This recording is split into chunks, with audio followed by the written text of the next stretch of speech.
I mistimed that one. What's up, friends? My name's Aaron Ciotti. Everybody calls me Ciotti. Welcome to the show. It's, what is it, Sunday? Sunday, Sim Sunday. It's Sim Sunday. We're checking out the BetaFPV LiteRadio 2 Sim today. Hopefully. Velocidrone, apparently Velocidrone got uninstalled. So Velocidrone is fresh installing. It claims that it's at 56.4%, but as any of you with Velocidrone know, that could mean that it takes 5 more hours or 5 more minutes. So we'll see. We're also going to talk about the gig that I was on yesterday, which was an exotic car rally that was a cancer fundraiser, which was super cool. And I'm going to roll through a whole bunch of the flight footage from it, and yeah, we'll use that to stall while Velocidrone is taking forever to install. I assumed that it would need to update, as it always does every time you launch it, it feels like.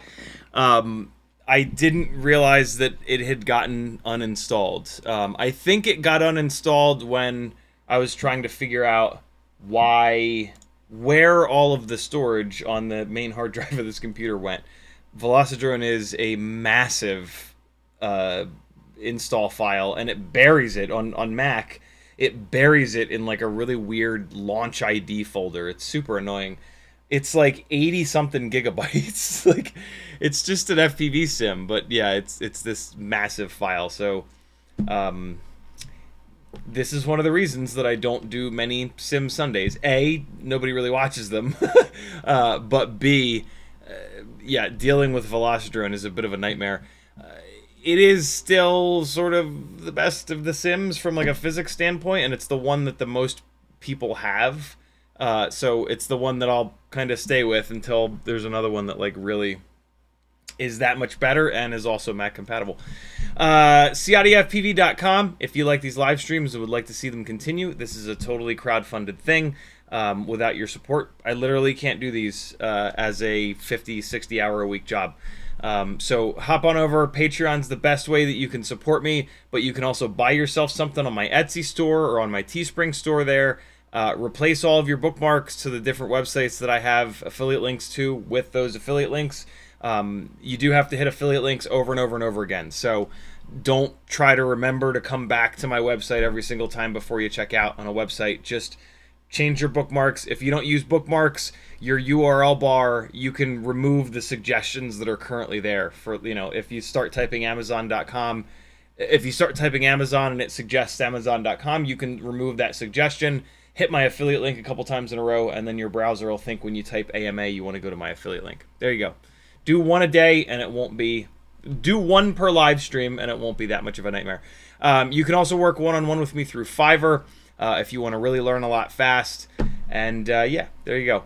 So, exotic car rally yesterday. Pretty crazy. They had a helicopter. Those of you that follow me over on Instagram got to see some fun stuff. Yeah, they had a helicopter. That was crazy. I made damn sure to stay the hell away. For the most part, if the helicopter was anywhere near me to the point where like I could hear it, I was just grounded. It's not worth it.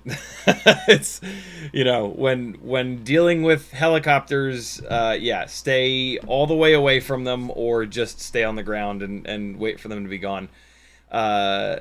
Helicopter got some amazing shots, which was awesome. And I was going to fly the Mavic a little bit more, but then I would see the helicopter kind of do a move. And I'd be like, yeah, okay, there's nothing I'm going to get with the Mavic that is going to even remotely touch that. They had like the full-blown giant round gimbal on the front with the huge tube sticking out the front for a big boy lens. So I'm sure the footage coming from them is going to be absurd. So I got some good stuff at the beginning and the end when everybody was stationary. On the go, well, so here's how a car rally works. There are timed rallies where there's like the starting point, checkpoint 1, checkpoint 2, checkpoint 3, checkpoint 4, 5, 6, and there'll be like a very specific amount of time that you have to take between each checkpoint. This is not that. This is like an open sort of like rally in that it's a bunch of people getting together and driving around, essentially. There's a start point, there's an end point. Usually it's like start point, lunch point, back to the start point kind of for the end.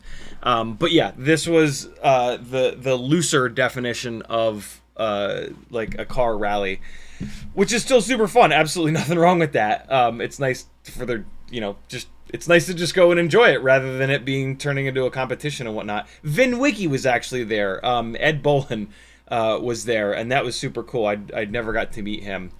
So he now has one of my magnets, and I got to say hi. He was there in a Bugatti Veyron. Insane, dude. There were 70 exotics there.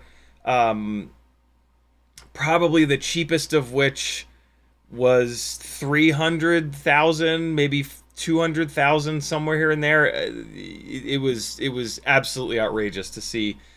You know, I've done a bunch of work with Atlanta Autos, which is an exotic car dealership, and so they'll have a parking lot full of pretty fancy shit. But this was like all multiple hundreds of thousands of dollar cars here and there. And they, like, a lot of them had lots of work done, lots of straight exhausts, lots of wheels, lots of body kits, really crazy. And so, yeah, I got some stuff. Look, some DJI footage, something I never do. I am so bad at flying Mavics, it's kind of insane. I never do it, and, like, it kind of creeps me out that it feels like I have so little control because there's so much sort of computer control. Like, it decided at one point that it was just going to land whether I liked it or not.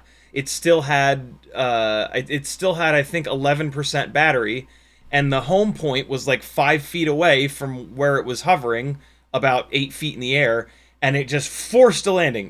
There was nothing I can do about it. I was like, oh, okay, I guess you're landing then. Yeah, I don't fly the Mavics very often, but man, every time I do, it's crazy that, like, for 99.9% of people, FPV would be the most uncomfortable thing on earth, and flying a Mavic would be, like, somewhat normal. But for us, it tends to be the complete opposite. And so I struggled through with some Mavic stuff here. Because it's good to have the classic, rotating, looking straight down kind of Mavic stuff. And so, yeah, I doubt that they'll use this, but it's good for coverage. Like, this was the most interesting thing I did with the Mavic. This is what basically my thought process is what can't the helicopter do here? This is the Cancer Institute that they're raising the majority of the money for. And so I was just, like, what can I do that the helicopter can't? Drop down really low like this, and then proximity to the building, punch up like this. And so, yeah, got some of this stuff. Also, trying to stay. This is when the helicopter had kind of flown away. So I was comfortable kind of moving around a little bit. But, yeah, some Mavic stuff. I don't know. I was about to say it's fun to fly, but I don't know if fun's the right word. It's interesting to fly. It's a hell of a filmmaking tool, that's for sure. People that are good at flying Mavics can get some really cool shots with them. But I don't know. To me, they're very restrictive and like, yeah, I don't know. It's weird. Mavics are interesting. Nothing against anybody that flies Mavics, but they're not for me at the moment. Someday I would like to spend a bunch of time and really kind of dial in on a Mavic. I've had producers bring me out and ask me to bring the Mavic and ask me for a couple of very specific shots, and I'm always able to do them because it's, they're easy to fly. But like, I'm not super creative flying a Mavic. The one main shot I wanted to get was everybody kind of rolling out through this cool blow up thing. Unfortunately, this is where it forced me to land at like the perfectly wrong time. I wanted to get like the first group. What I really wanted, I thought both lines of cars were going to go through here at the same time, and that would have looked kind of cool, but it ended up just being like one row at a time, and so it didn't look as cool as I thought it would look. But hey, we gave it a shot. A little bit of B-roll. Maybe they use a split second of it. Maybe they don't. It's all good. These are the kind of like standard sort of moves, right? Up, down, left, right, slide right, slide forward, slide back. That's the stuff that tends to work really well for that like split second of B-roll, in the 2-minute long edit of them leaving, the Cancer Institute or whatever. So you never know. I did my best with the Mavic. It's not my forte. Nobody hires me to fly the Mavic. So this is actually the night before. This is Friday. They did a little banquet for all of the drivers. This is the 2S build. With the Flywoo bracket and now the ND filters. This is with an ND8, I believe it is. Or actually, this might have been with no ND filter, because as you can see, the sun is kind of dropping down a little bit. This is with the new mount, though. A little bit heavier. This is an insane spot. So, hey, this was in Huntsville, Alabama. Cool little city. I don't know much about Alabama other than Anniston, Alabama, where they have the cycling event every year. But yeah, Huntsville was a super clean little, not a lot happening in it. Didn't seem like much of a nightlife, but cool little spot. And this is this really cool spot up on the mountains, and yeah, the organization is smileawhile.org. Really cool organization, raising some money for charity. Nothing wrong with that, obviously. Let me actually just sneak this over a little bit. Oh, is Velocidrone done? Velocidrone's done. Awesome. Okay, so we're going to leave that there. All right, so we're good. So yeah, a little bit of 2-inch 75mm. Oh, no, I'm sorry, 2-inch 2S flying around here. Again, just trying to capture some B-roll. It's looking like I've dropped... This is in 4x3, so this will get chopped for any kind of an edit to 16:9. And if you look on the bottom here, there is a little bit of duct in view, but you would absolutely just chop that off when you made this into 16:9. So that's actually totally fine. But it's cool that I've found... Here's what the up tilt looks like. In order, this is like the minimum up tilt on that. This is, I would say, like 10 degrees, which is really nice. It was really fun to fly this at 10 degrees of up tilt. You can crawl around nice and slowly. The Happy Model mount, the Happy Model molded mount that we've been using is like either 20 or 25 degrees up tilt, which is very fun to rip around with. But for something like this where I want to be able to slow down and hover in front of a sign like this, the 10 degree up tilt is really where we want to be. So yeah, that was the banquet. Here's the parking lot at the banquet to give you guys an idea of the caliber of car that was here. It was pretty wild, man.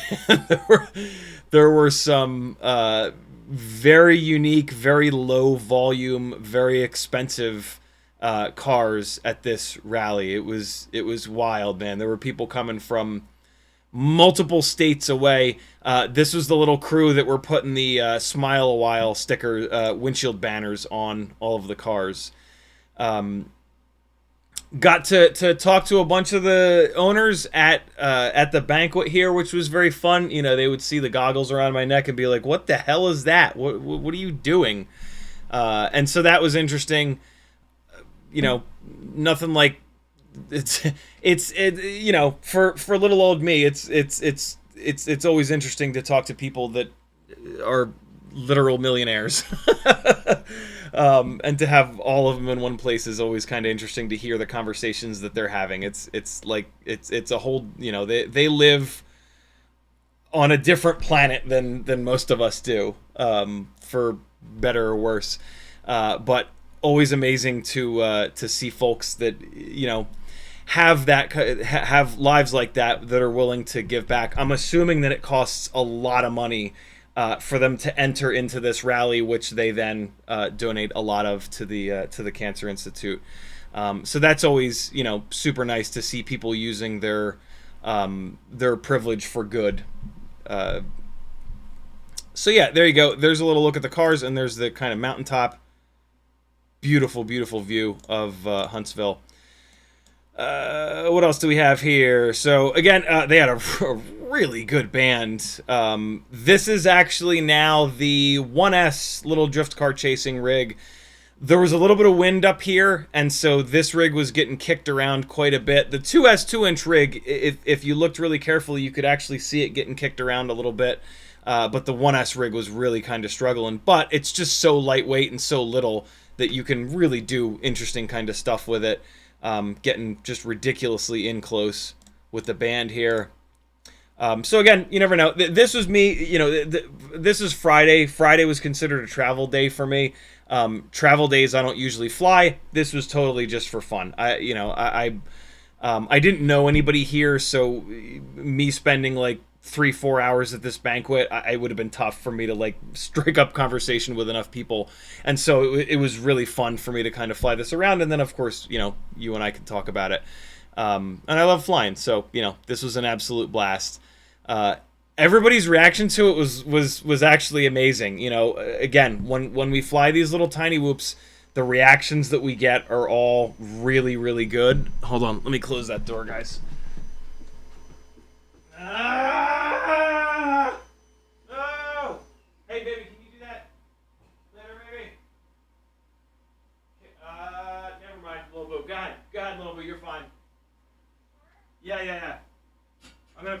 door down here. I just gotta get the pull-up bar down and shit. Oh yeah. Alright. That should be better. Oh, my water. Perfect. So here is the limitations of the 04 Lite. There was, in the goggles, what appeared to be just enough light. But obviously not. This is... Well, there we go. So there's... Okay. So here's a perfect example of the 04 Lite's low light capabilities. This, I did not think it was quite this dark out here. I knew it was kind of getting dark, but now you can see in a spot where they've got some actual like party lights, studio lights, it's lit completely fine. And so, yeah, great example here of the main difference between the 04 Pro and the 04 Lite. The 04 Pro in this scenario would have absolutely been fine. It would have been dark, but it would have been fine. This is completely worthless. This is small sensor life, right? The 04 Lite has an itty-bitty little sensor, and it's hard for them to pick up a lot of light. There's, you know, the direct lights coming from the street lights and whatnot, you can just barely see, but they're not spilling enough light to give you any actual diffuse light. Even with these, you know, patio lights here, you can see that they're just not throwing enough light there. So, yeah, in a scenario like this, there you go. So, a little bit more light here. Some bright lights on the outside of this building here is throwing just enough light where we can see, but then we go 10 feet away from them and it's just blackness. So, there you go. That's actually a really, really nice example. This is now the next morning where we left from. This is the 1S rig. I wanted to kind of play around with flying in and out of some of these cars, and so I chose the absolutely itty-bitty rigs to do that with. The car I'm going through right now is Brian's, the main man that kind of organized all this stuff. Super nice guy. He told all of the owners of the cars, if they leave their doors opened and their windows down, that means they're okay with somebody flying through it. That's Ed Boland's Veyron. And so there were a couple of cars with the doors opened. I didn't really feel comfortable flying the Cinewhoop with the big old heavy GoPro through them. There was a little bit too much light. I'm sorry, a little bit too much wind to be doing that. And you know, like when Atlanta Autos brings me out to do it, they understand. Like, we've had the conversation of, you know, this thing is plastic, but it's got some carbon fiber. I don't know any of the owners of these cars, like, and so the last thing that I want to do is scuff, you know, the Alcantara headliner on the A-pillar right where they, you know, right where they look all the time, and for them to be annoyed by that on their, you know, $500,000 car. And so I chose to only kind of fly through a couple of cars with the whoops. Just kind of playing around. Again, a little bit of B-roll. Maybe they use some of this stuff, maybe not. This right here is such a cool example of like the tiny whoop. You know, like that. Those two guys didn't flinch at all because it's just this silly little thing coming at you, and it's like whatever. A minute ago, the one lady did like but yeah, the magic of tiny whoops and how cool it is that we've got these just infinitely small camera systems that record 4K. Is that we can get some really cool stuff. Is this as good quality as a GoPro? Of course not. But this is damn good, and if you use, like, 1 second of this flight footage where something really cool happens, I don't think people are going to notice that it's lower quality, especially with it boogieing at, you know, 20 miles an hour. This is now the 2-inch 2S rig. A lot more stable, a lot more able to push against the wind. We got a little bit of duct in view at the bottom here, but again, this is all in 4x3, so easy to edit out. This one was just barely, the wind was just barely not picking up. And again, there, another example of it. I'm flying right at their heads, and they're no reaction whatsoever. They just look and they're just cool with it. They don't duck, right? You do that same thing I just did with a Cinesplorer, with a proper Cinewhoop, and they're gonna like a lot of times they're gonna like, oh my god, because it's a big noisy thing coming at them. With the whoops, it's not. You know, they're just so small.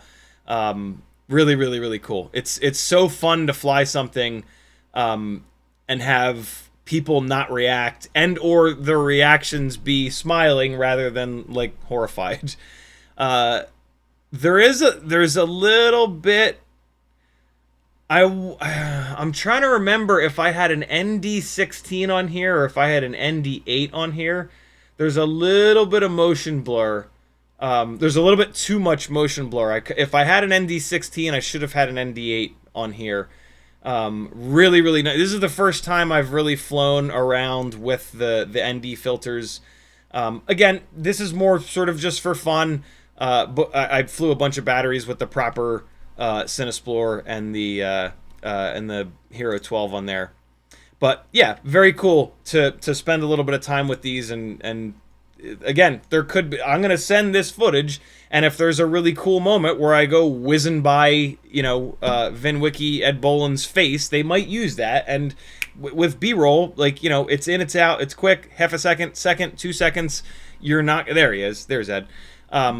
You're not gonna really criticize the quality of the footage when what's happening in the footage is super interesting, and that's the kind of thing that you know, they might use from something like this, where you can get really in close and just wing it right by somebody's head without anybody getting upset or without it being even remotely dangerous.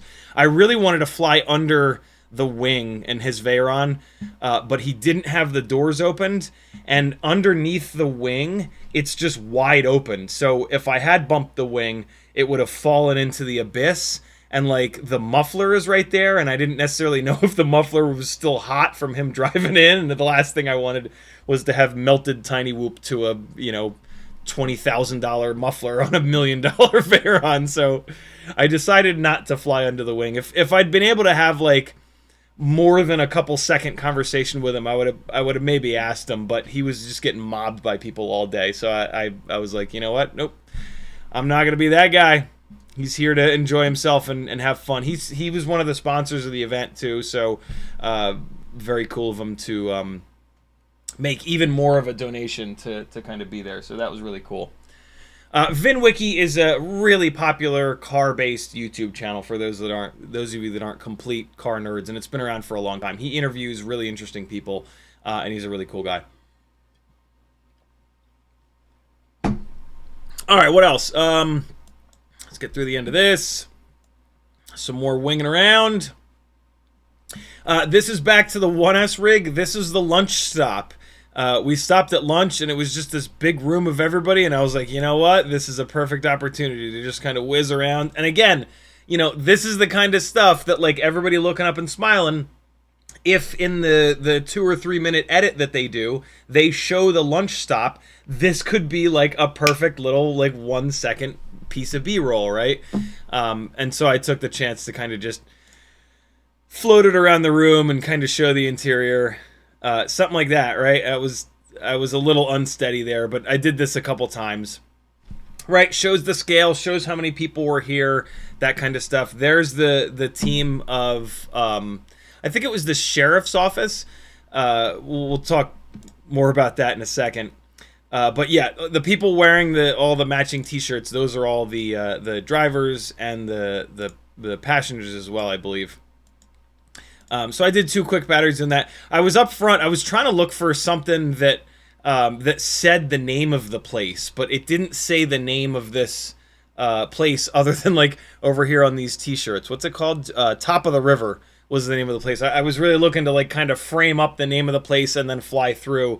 But for the life of me, I just couldn't find it anywhere. So I just ended up doing a little orbit of their fish tank here. They won't use this, I'm sure, but you know, it's coverage. It's you never know. You give coverage, and if it's absolutely perfect and the editor chooses to use it, great. That would probably be the shot that they would end up using. A little bit of a reveal, and then you drop down, show the full room. Cool. So that was pretty fun. Really, really just so amazing that we've got these tiny little things that we can do this kind of stuff with.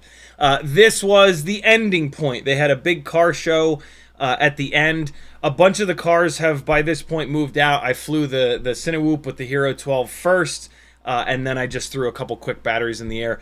It was, there was like 10, 15 miles an hour wind here, so the tiny whoops were really struggling.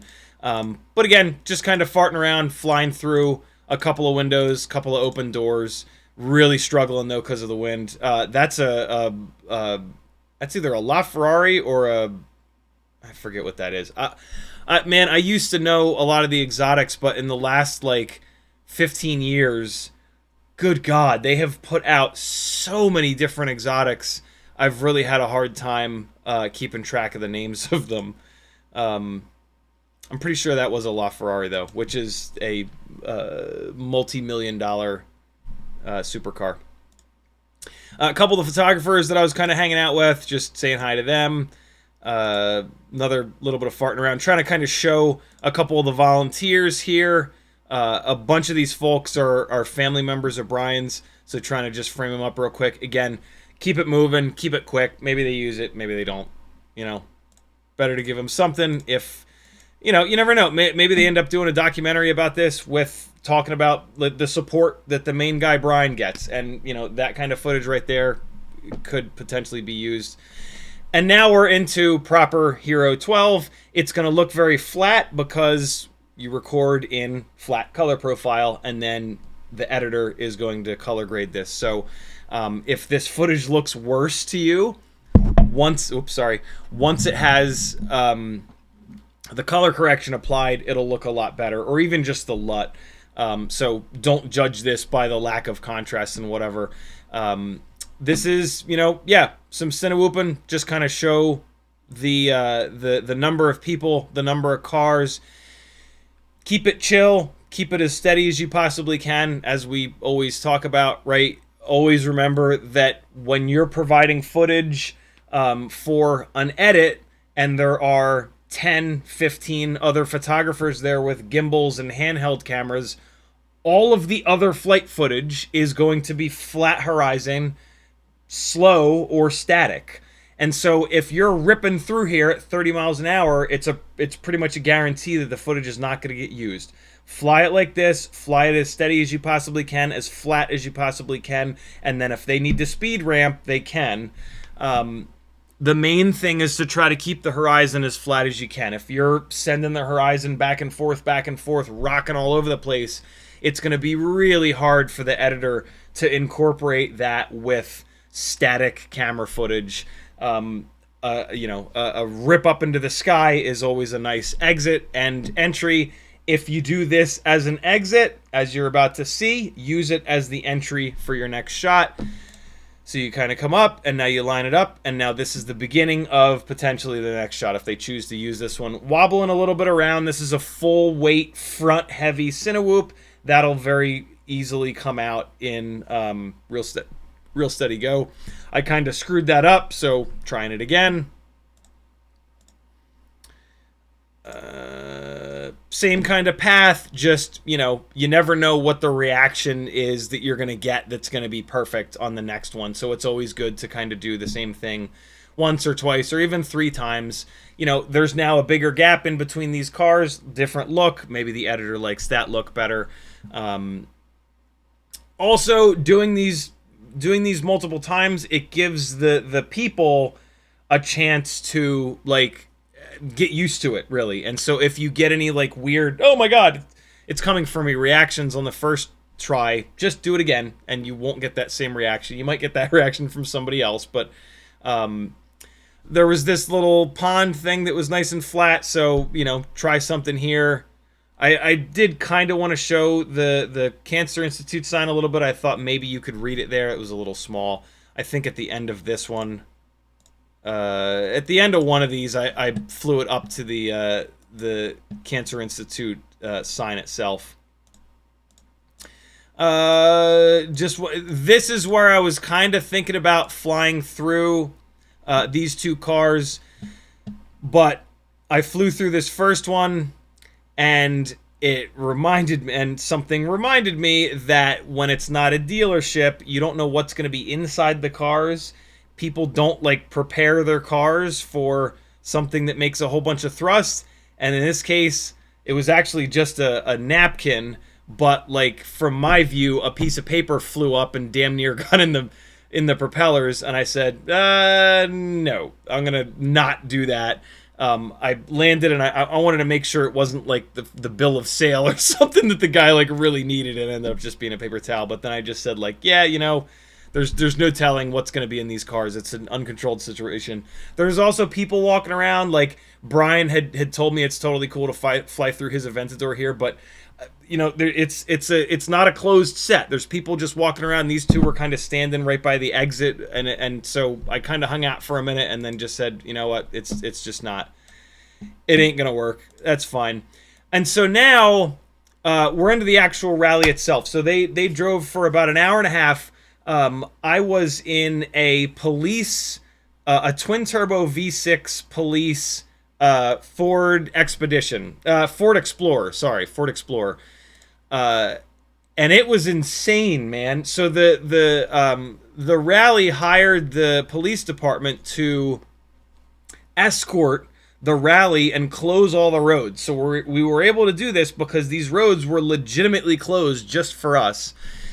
Unfortunately, when like right around, there's the helicopter actually, right around here, I was getting lower. I was watching the RSSI go down. I was keeping an eye. It was totally fine right here. But then the second that I dropped that extra fraction of an inch to land to save a little bit of battery, DJI cut out and I had no video. And so now I am sprinting down the road. Basically, the road did this. And I knew that and I saw that. And I looked down there and I figured out line of sight and I looked for the driveway for the business and it was this storage unit business.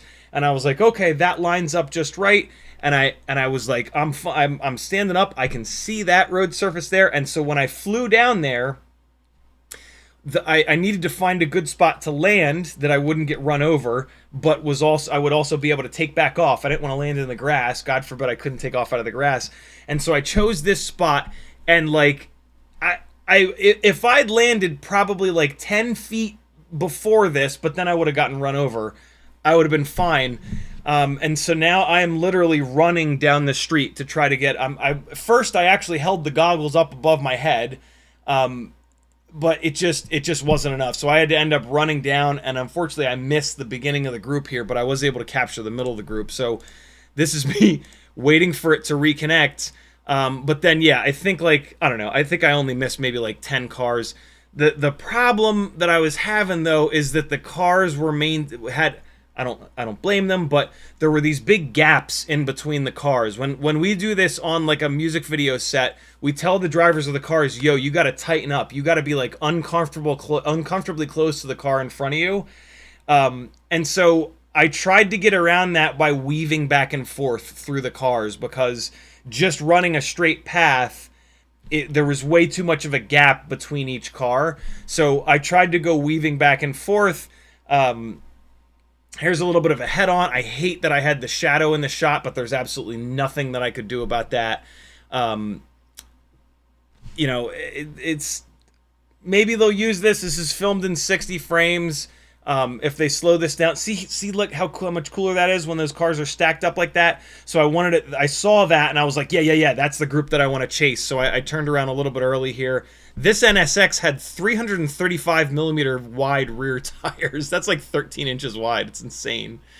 So yeah, I tried to spice it up a little bit by kind of like weaving back and forth. That also allowed me to show the side of each car a little bit more because I was able to rotate inwards every time to get that. You know, trying to do something that's interesting that the helicopter kind of can't do. I really wanted to stay in that right lane there, but the police truck was coming, so I had to bail on that. That was kind of annoying. I really wanted to give, I really wanted to drop down super low and just give that like head-on shot. Plus, then if the rig falls out of the air, it doesn't fall down on top of the cars or whatnot. So that was the first big shot. So like, essentially what's happening here, right, is so like I got them leaving, and now my officer full sirens, full lights, everything. He had a bunch of checkpoints that he had to hit to close traffic down. And so he is just hammering. I mean, like, at one point, he said he saw 132. The fastest I saw was 125. And I mean, he's just blasting, like, bullying cars off the road to get the roads clear and shit. It was crazy. It was one of, like, it's weird from instructing. First of all, like, I could tell pretty quickly. I can tell within, like, about 60 seconds of being in a car with someone how good of a driver they basically are, like how confident they are. And I could tell pretty quickly that this guy was a good driver. I think he said he was in like his mid 20s, maybe late 20s. And I could just tell very quickly that he was a decent driver. And so I was cool.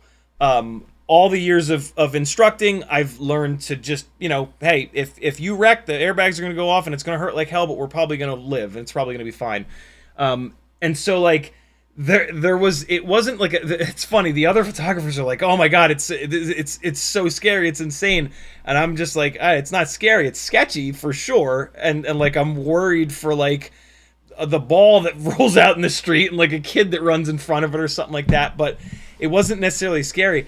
It was just like chaos. It was total and utter chaos because, like, people, you know, when a cop car blasts up behind somebody with full sirens and they're like, people's reaction is awful, right? Like, most drivers are pretty awful. And so, like, it was just maximum chaos. And like, he's got these waypoints that he's got to try to get to close roads and to, you know, direct traffic and shit. And so, like, from like a filmmaking standpoint, it's not great because it's not like planned, like, hey, this area looks cool, this area doesn't have telephone poles, this area doesn't have trees, this area has line of sight, right? All the things that I want. It's not that. It's just, you know, I asked for the driver with the fastest car and the heaviest right foot, basically. And so we got to these waypoints, and I would get out and I would get plugged in as quickly as I possibly could, let DJI connect and try to get in the air as quick as I could. But like, FPV is not run and gun like that. And so a bunch of situations, and also, like, you know, he closes an intersection down, the whole group of 70 cars goes by, and then he's got to try to leapfrog them, but he can't just leapfrog them in the left lane because there's like 15 other cop cars rolling around. And so, like, sometimes he would try to take like a back road to get to the next checkpoint. Sometimes we just wouldn't get to the next checkpoint in front of the group. And like, he was doing awesome. Oh my God, he was a really cool guy. We had a really nice time hanging. We were in the car together for the better part of like 3 hours. Really, really cool guy. I'm appalled at the moment that I can't think of his effing name, but I met so many people at this thing, and you guys know I'm terrible with names, but he was a really, really cool guy, and we had some like really cool like conversations about life and like, I mean, you know, I don't talk about surface level stuff for very long. I go, you know, I'm an open book, you guys know that, and so I had just a great time hanging out with him, and you know, it was a really nice reminder that ACAB is bullshit, right? And yeah, I think we all need that sometimes, because it's, yeah, with a lot of what's going on, it's easy to lump large groups of people, that many of which are doing some kind of evilish stuff, together. Not, you know, they're not all bad, right? ICE officers are not police officers. It's really important to remember that. It's so easy to kind of group them together and to look at the police officers and be like, why the hell are you not stopping this? They are kidnapping people. But yeah. And so that was great. And I could not have been with someone that would have done a better job. Like, he absolutely tried to get me into like the good spots, and he was like, you know, I would be like, you know, can you drop me off up there? And he's like, yeah, just be super careful, make sure you stay away from the traffic, right? Like, I'm kind of responsible for you. I don't know if he actually was, but obviously he didn't want me to get run over. And because there were situations where like he would have to close an intersection, and like I didn't want to fly from that intersection, and so like he would like leapfrog me up the road a little bit to a better spot and then drop me off, and that was just like super cool of him.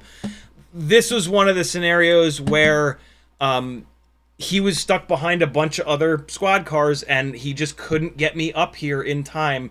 And so, and I got out and got plugged in and got up in the air as quickly as I possibly could, but I was only able to get just like the ass end of the group here. And I didn't have enough time to get like settled down to get like a good shot.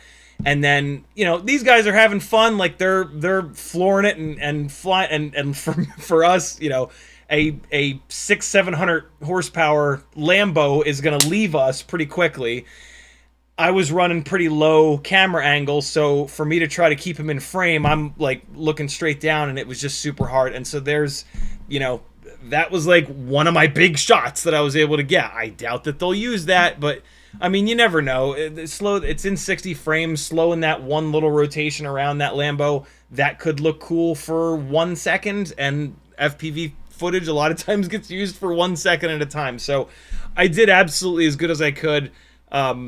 Yeah, this officer that I was with just absolutely killed it. He was just awesome. Of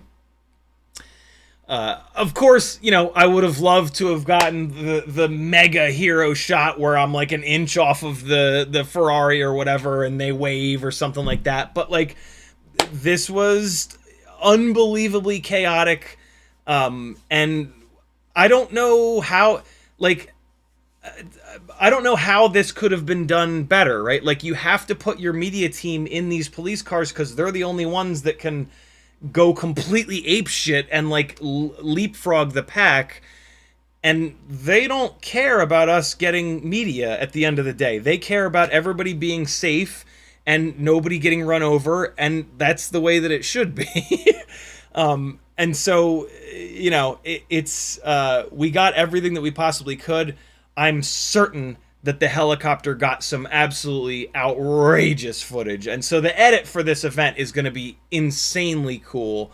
You know, me being like super picky and super like, I wish I could have gotten this. That's, you know, that's why I do a good job when I do these things, because I'm very, very driven to get the absolute best stuff that I possibly can, rather than, you know, some folks in the film world that are just, you know, hey, I'm here to collect a paycheck. I'm going to do what I'm going to do, and then that's it. That's not me. It's for me, it's about the art. I want this stuff to be absolutely as cool as possible, and having that attitude is what drives me to do that. But yeah, this is nuts. This was mega chaos. Cinewhooping at the lunch spot, just trying to get him a couple little things, again, that the helicopter can't do. The helicopter can't drop down over the cars and show the actual name of the place. So that was kind of my mindset. I've worked with a helicopter one time before, but it wasn't a helicopter with the gimbal and the big camera on the front. And so this was really cool to kind of shift my mindset and be like, okay, the helicopter is going to get the hero shot going over this lake next to this restaurant. What can I do that he can't? And it's exactly this. So yeah, this was very fun. Lunch spot. Here is on the way back. This is incredibly frustrating. This is GoPro completely screwing me over. A couple of times, for whatever reason, this Hero 12 has just stopped filming. I stopped recording. I thought that I had it figured out. I thought it was the battery. Apparently it wasn't, because that's all I got. That was so that was now on the way back up north. And that was like the one opportunity that I had to get like a really nice little shot up that hill. I'm really pissed that that happened. I was able to get this, though. This is them turning into the last little spot. Again, because of the gaps between the cars, to keep it as exciting as possible, I did that kind of weaving thing. It also let me show the side of the car, maybe even the people inside of the car. They were going fast enough where I really couldn't have done one of these next to them. I mean, I absolutely could have to get that really cool sliding sideways shot, but the Real Steady Go, they were going so fast that I would have had to have so much angle that Real Steady Go would have had to crop like absolute crazy, and then your 4K becomes 2.7, maybe even 1080 pretty quickly because it's having to crop at a 45-degree angle. And so I chose not to try to do that. I chose to try to get that weaving in and out shot. My other thinking was that the helicopter is probably going to have a bunch of like traveling straight forward shots, and maybe my traveling straight forward shot would integrate well with theirs. I did not see the helicopter doing a lot of crabbing sideways stuff, and so I thought, in the interest of editing, if you've got camera people doing this, then you do this, right? Think about it like an editor. And then here is the car show at the end. Just kind of ripping around again, looking for some B-roll, capture some reactions from folks. It's always hard to get reactions. It was when it's really loud, it's hard to get reactions because people can't hear it. They had a DJ that was just blasting music, and so yeah, saw the flag.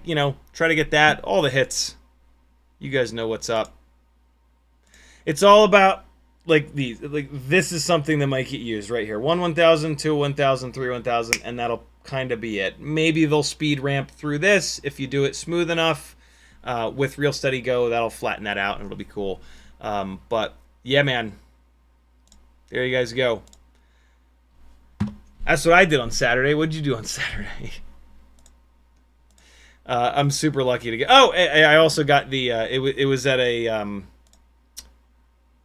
What is this? Soccer, football and soccer, whatever. Wicks Family Field, probably football and soccer, and so I made sure to get a little hit of the soccer field itself, show the car show, and then show the soccer field. Now you know where it was, right? You just look for those like super kind of iconic things and try to put those at the beginning, at the end, right? That's that kind of, you're trying to tell a little bit of a story really, really quickly. But even though it's just B-roll, you still want to like say something, right? This was a car show at this Wicks field. Always remember that when you're flying actual gigs, right? It's storytelling. Anybody that has the money to pay you to come out, the edit is going to be a story that's being told, and so try to help them with that. And there you go, my friends. That was the I keep wanting to say Smiles for Miles, smileforawhile.org, exotic car rally, the Ride for Cam. Ride for Cam Cancer Rally. Really cool to be a part of that.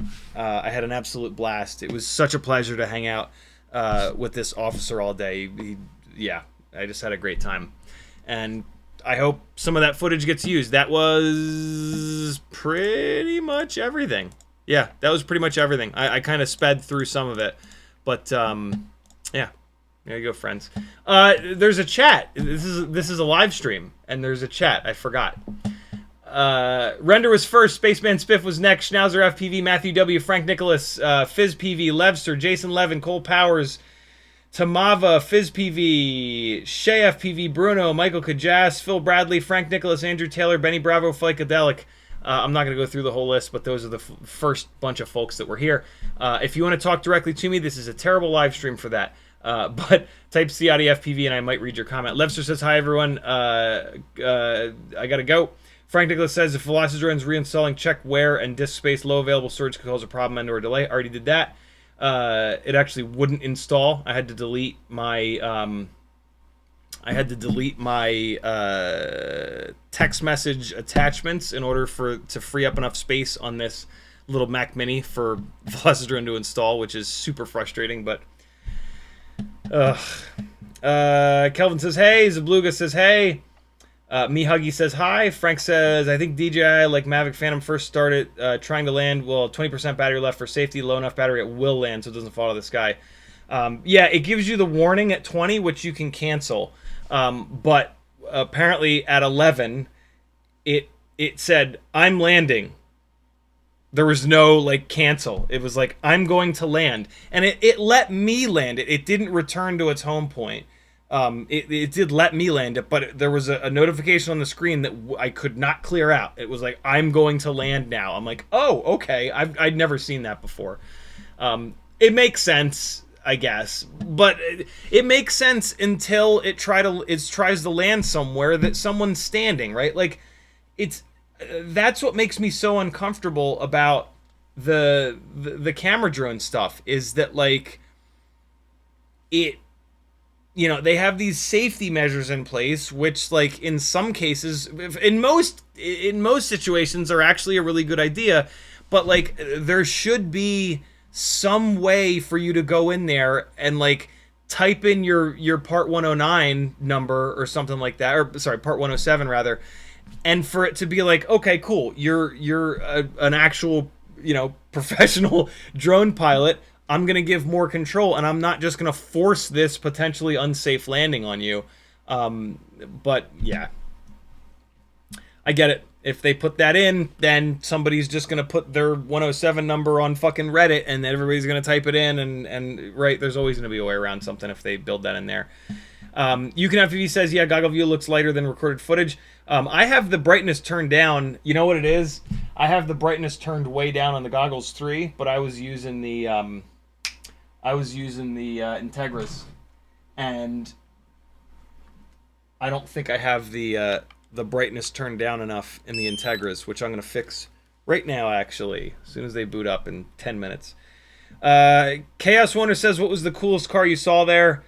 I'm not much of an exotic guy. Like, I'll take a fully track prepped, like $30,000 all in Civic or whatever, over anything kind of exotic. But there was a cocaine white Lamborghini Countach there that was pretty cool. There's from my youth. And then there was an orange Diablo SV, which was super cool.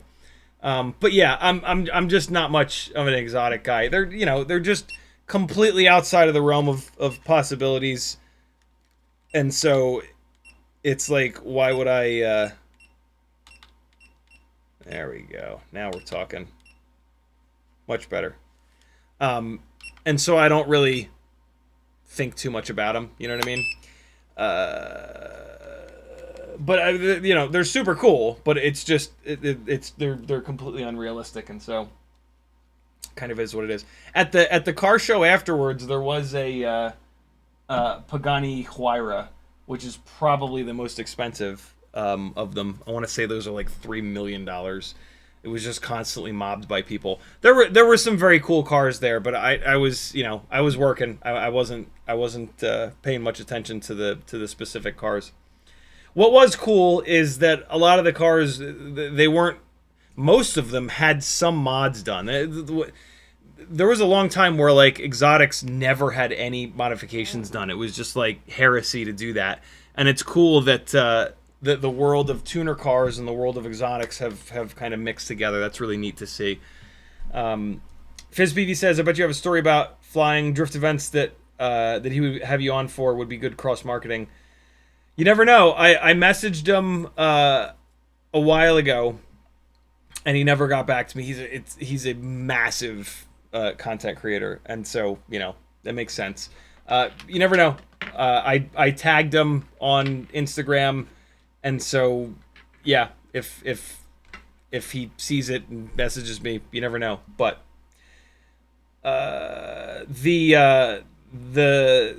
the only story I can really think of is when I chased T-Pain, which might be funny. I don't know. Bernard Fox says, my Mobula 6 got run over a few days ago. Oh, dude, that sucks. But if a rig's gonna get run over, Tiny Whoop is the best one to get run over. Bernard Fox says, build, fly, crash, repeat. Hell yeah, man. It looks like you're in good spirits about it, which is awesome. Cole Power says you should put a LUT on an OBS scene and play GoPro flat footage for a bit of color correction. Can you do that? Can you put LUTs on... Can I put a GoPro LUT? I don't see why not. I never thought about doing that. So if I go to like right monitor and I go to filters, if I add an effect filter, GoPro LUT, will it let me choose it? Wow, I never thought about that. Good call, dude. I'm never going to remember to turn it back on, though. I'm going to have to turn it off here because I don't want it applied all the time. But I'm never going to remember to turn it back on. If one of you guys reminds me, I might. Where the hell is it? There it is. Oh. Look how aggressive that is. Jesus Christ. So, here's what the GoPro LUT does to GoPro flat footage. So I'm going to turn it off. And we're going to open this up here. Good call, dude. So we'll open this guy up. And we'll come up into here where I was actually chasing him. And so that's what it looks like with the LUT. I mean, it just basically looks like you have put it onto regular GoPro color, essentially. And the LUTs are typically a little aggressive. Like, this is a little bit more aggressive from a contrast standpoint. The blues are also a little hot. But yeah, there you go. Good call, dude. Alright, so let me get this out of here. And yeah, I legitimately don't know how you could possibly do FPV at a point A to point B rally like this better than the way that we did it. I learned a lot. I spent a ton of time getting these two other rigs ready to go 100 miles an hour, and that was a waste of time. I ended up flying this, which is one of my freestyle glides that at the last minute I switched the front arms for the Dead Cat glide arms, and I'm really glad that I did. And I put a 10-degree camera mount on. And this is all I ended up flying because, you know, there's a line of 70 cars. They can't go 80, 90, 100 miles an hour. They were going between like 40 and 60 or 70. And so, yeah, this ended up getting flown all day. One of the other things that was kind of killing me is that the sun kept going in and out between clouds. And so, and when that happens, when it's bright sun, it's ND16. When the sun is behind clouds, it's ND8. And so I was having to constantly kind of like look up from the squad car and see where the sun was. And I'm like, you know, how much longer before we get 2 more minutes? Okay, is there a cloud coming? Which direction are the clouds going? And so that was tough to get the exposure nailed, but I think I got it on most of those. Yeah, crazy, hell of a challenge.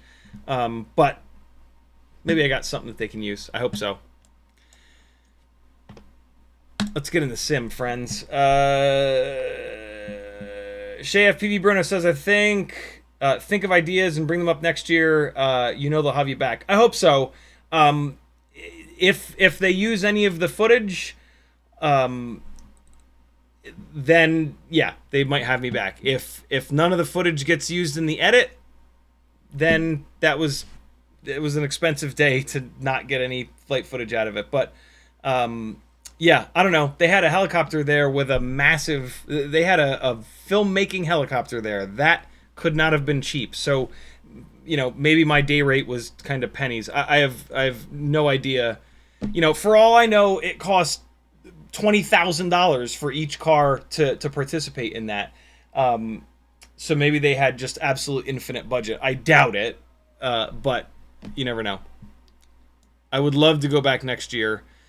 Why is this taking so long to verify Velocidrone? Don't take this long. What the fuck is happening? What's howling outside? Hold on. I think the dog is howling outside. He's never howled before. Teddy, come inside. Come here. Oh. It's the neighbors screaming. Jesus Christ. Oh, God. Really? Sports, bro.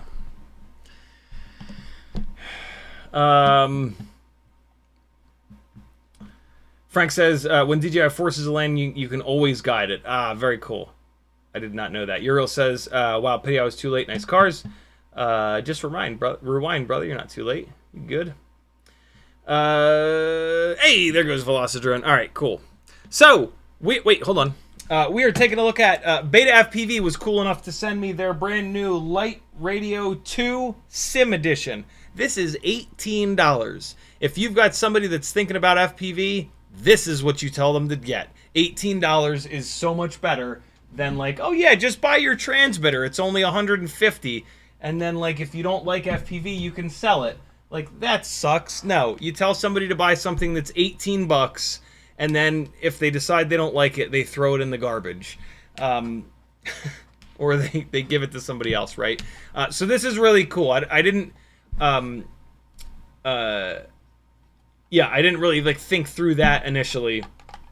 But from that standpoint, yeah, this makes a lot of sense. This is a cool thing to exist. No battery built in, USB-C, plug it in, the little light comes on. I don't think I have to like do anything with this. Oh, if I push the button, the light goes out. Maybe it disconnects itself. So yeah, I took this out of the box, I plugged it in, I fired up Velocidrone. Let's see what happens. Let's see what the process looks like. This is what I'm most kind of interested in, because if you've got somebody that wants to get into FPV, this is what they're going to do. And so they're going to come in here. There's a button that says controller. They're going to click that, and it says controller not found. So let's hit assign controller. Move a stick on the controller you want to select. So I'm going to move the throttle. Nothing. Let me push the power button on the controller. The light is now off. That's probably not what I want to do. Push it again. The light is now on. Let me try moving the other stick. Nope. Let me try flipping the switches. Nothing. Let me try plugging this into a different USB port. So here we go. The light comes on. Hey! BetaFPV joystick. There we go. Okay, so initially I had it plugged into a Thunderbolt 3 dock with this cable here. Maybe this cable is not a data pass-through cable. I'm pretty sure that it is. I now have it plugged into a regular USB hub rather than a Thunderbolt dock. And it looks like it picked it up, although on the little model down here, the propellers are spinning, which kind of makes me think that it thinks I have throttle on. Yeah, so see, the throttle stick is centered here, so it's not. It's nice that it says BetaFPV joystick, but I don't think that it sees the transmitter yet. Center transmitter sticks. Now we're good. We're gonna get this done. Centered them. Follow sticks. You all right? Stop moving. Pitch forward. Stop moving. Roll right. I'm rolled right. Oh boy, hold on. Center transmitter sticks. Okay, we're centered. Move roll stick right. Done. Stop moving. Move pitch stick up. Good. Stop moving. Move yaw stick right. Got it. Stop moving. Move throttle up. Yes, the throttle is reversed for some reason. That's weird. Yes. Reverse roll. No. Oh, well, wait, hold on. I have to see. Oh, God, I have to reverse everything. Well, no, I have to reverse roll. Oh, shit. I messed this up.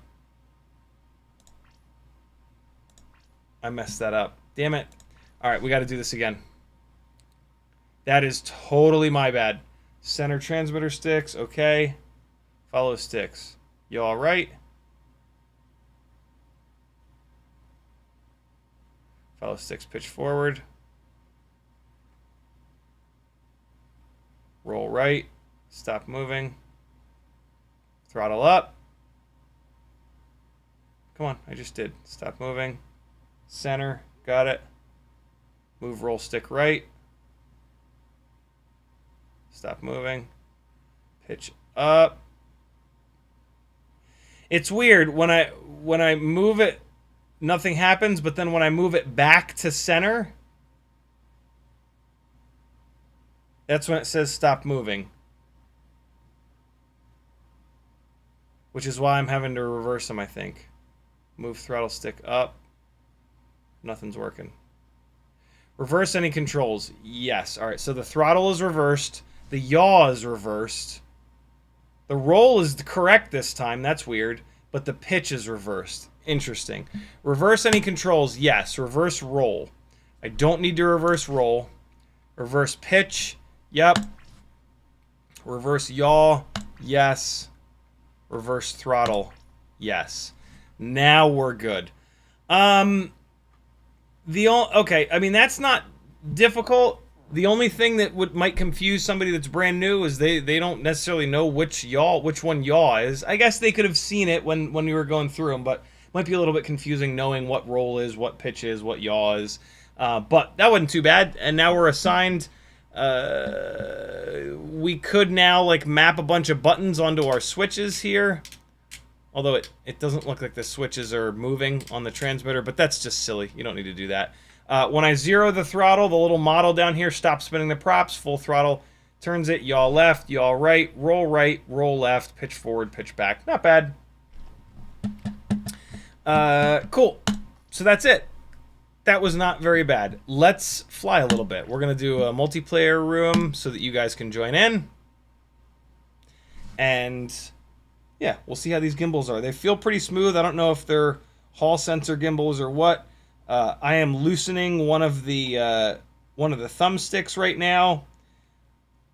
They are adjustable. You can make the throws a little bit longer or a little bit shorter, and you can even put your own thumb grippies on here. So that's pretty cool. They use the standard smaller thread. It looks like maybe M3, could be M2.5. But yeah, that's pretty good. Let's do some gliding. Yeah, what the hell? Look at all these people playing Velocidrone right now. Holy hell. We're going to make our own session. It's called CiottiFPV live stream. We're going to create it. And where should we go? Alpine Lake. What the hell is that? I've never heard of that before. Let's try it. Might be a new track. I do not have a download link for Velocidrone. Just Google Velocidrone. You'll find them. All right. Alpine Lake, eh? Let's see what look at this. Oh my god. Go for a quick walk, my phone tells me. I'm not going to stay. Oh, there's a bird! I'm not going to stay on here long because there's a lot of polygons, which is going to make people with not fast computers die. But I am going to hang out with these birds for a second. It feels like it's not on my rates, which usually means that it isn't. Let me take care of that. I cannot deal with that. No, it is on my rates. Why? Why does it feel so weird? 40, 770. Yeah, okay. All right.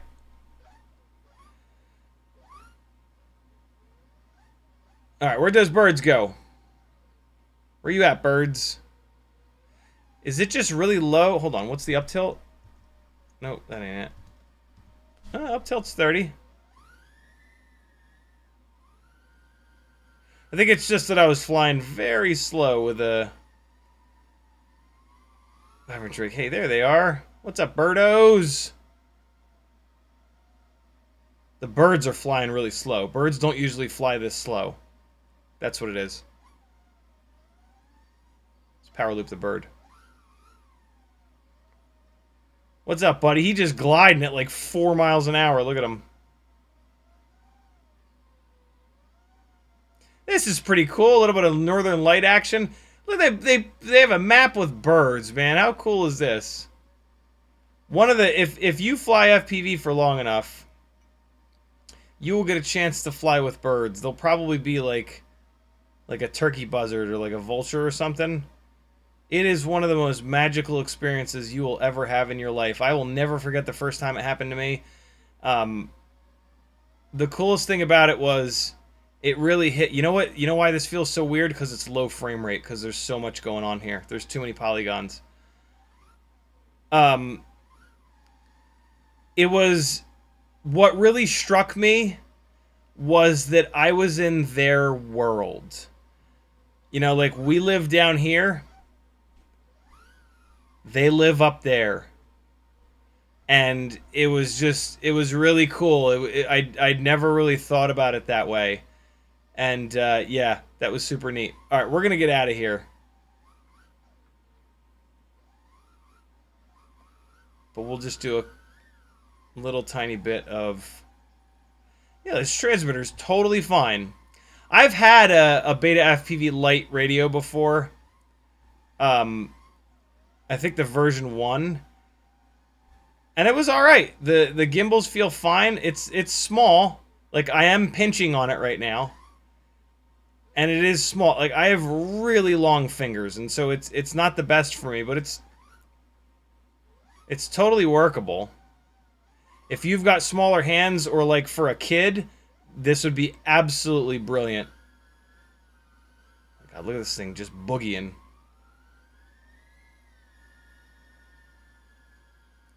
Making this map look little. Yeah, no, the frame rate is just abysmal here. Hold on. We're going to go somewhere else. Change track. We're going to go somewhere a little bit less computer destroyer-y. Combat Canyon? Nah, let's not go there. Let's go to the drift track. We're going to go freestyle. I think this will have the drift cars rolling around. Unfortunately, they're like on rails, and so they're kind of hard to chase. Oh, did it freeze? No, it just didn't change track. Come on now. What's happening here? Bueller? Do I have to click it up here for some reason? No. I think Velocidrone just took a dump. Let's exit session. And we'll start another one real quick. Yeah, so this transmit... Oh, I can't really show you on the main camera. Oh, wow, it's like all the way hung up now.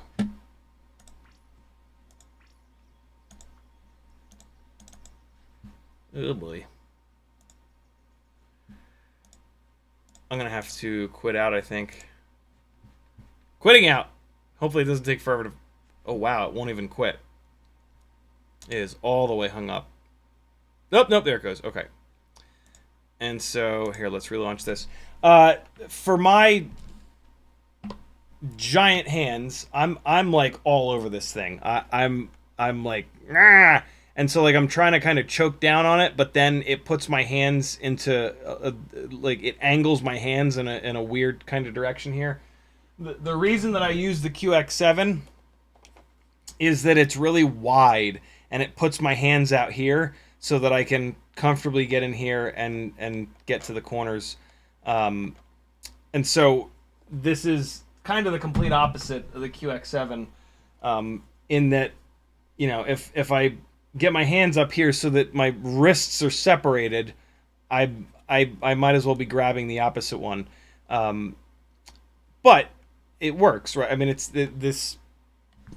I was able to fly around, and I'm going to continue to fly around with it.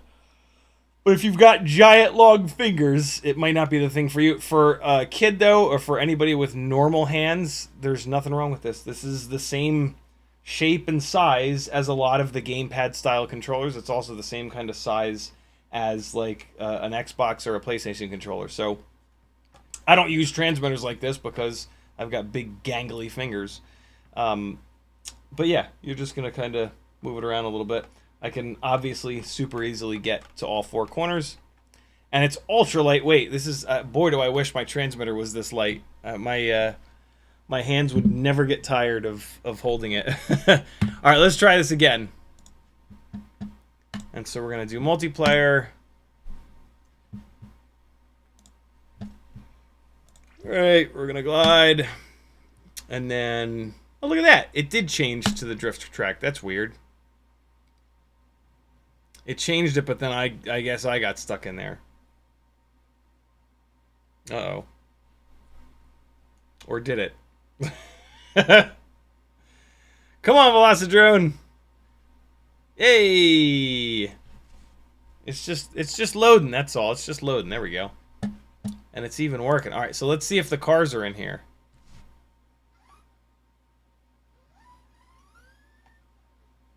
Where are they? Ah, they're not. Damn it. If I was in control of the room, I would be able to add... Uh-oh. I'd be able to... Hey! There we go. Alright, so let's see if I can add the cars now. I should be able to click this button down here. Yep. And now I should be able to add all three of them. There we go. And so now we've got cars in here. They are on rails, and they don't slow down or speed up. So this is not the best drift car chasing experience, but it does give you a chance to play around with subject-driven flying, which is really, really fun. See, like, they would really be slowing down in the corners here, but this more approximates, like, what grip cars would kind of do, and they would also just absolutely disappear on the straight bits here, whereas they're kind of, I guess they're accelerating a little bit.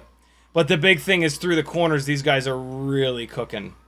And so this is really tight, technical kind of flying here, and I'm able to do it with this little controller. What I've actually done is I've shifted my hands upwards on the controller, which lets me like use the extra length or whatever you want to say of my little fingies in like the vertical direction rather than needing to rotate my wrists outwards. There they are. But yeah, I also have couple of 1,000 hours on a QX7, so for me to adjust to a gamepad style controller is extra difficult. But I mean, hey, look, I'm pretty close to this Evo. They've apparently converted this Evo to rear-wheel drive. Kind of interesting. But we can get up in here and run into them and scuff down the side of the car. No problem.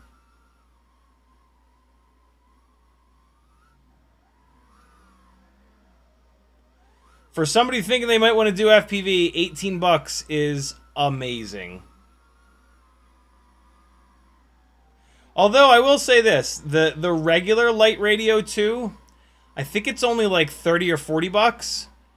And if they decide to get an actual FPV drone, they'll be able to use that with it. I don't know. I mean, I guess you could make the argument that at that point they might want to buy a bigger transmitter, but like,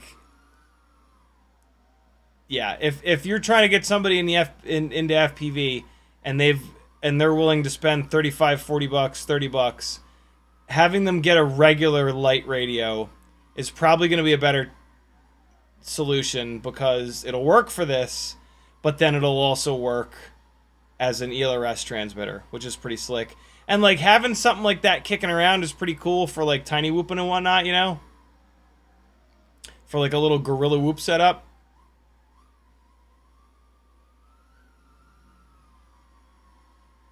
I'll tell you what, it's a lot harder to slow down with an open prop rig, chasing those little RC drift cars with the tiny whoop that's got the guards on it. It slows down a lot easier than this open prop stuff. I'm having to fly quite a bit differently than I do chasing the RC drift cars. What is nice is that I don't have ground effect to contend with here, which makes flying low to the ground a lot easier. But having to manage the momentum that I build up is actually a little bit different here. It is something that I have to do with the little RC guys, but this is just different. It's taking me a minute to kind of get used to that. They did a great job with this with the render of this Trueno. It looks really good. It's 8086. Get in there! See, I keep getting pulled out in them corners. Get under there. There we go. Hey!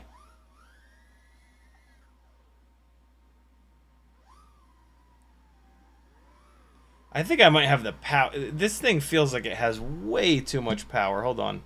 Yeah, if you can't see the cars, it's because you haven't bought the expansion pack. There's a drift expansion pack that you need to buy to see the cars. Yeah. I turned the power way up on this. Let's go down to 70. That's probably going to be a little bit better. Now I went a little bit too far down, but I would actually rather have this be underpowered than overpowered. Get under the... That was my bad. I'm having a hard time getting the throttle down to 0. My fingers are kind of getting in the way. Where'd they go? Here they are. Oh! I expected more power.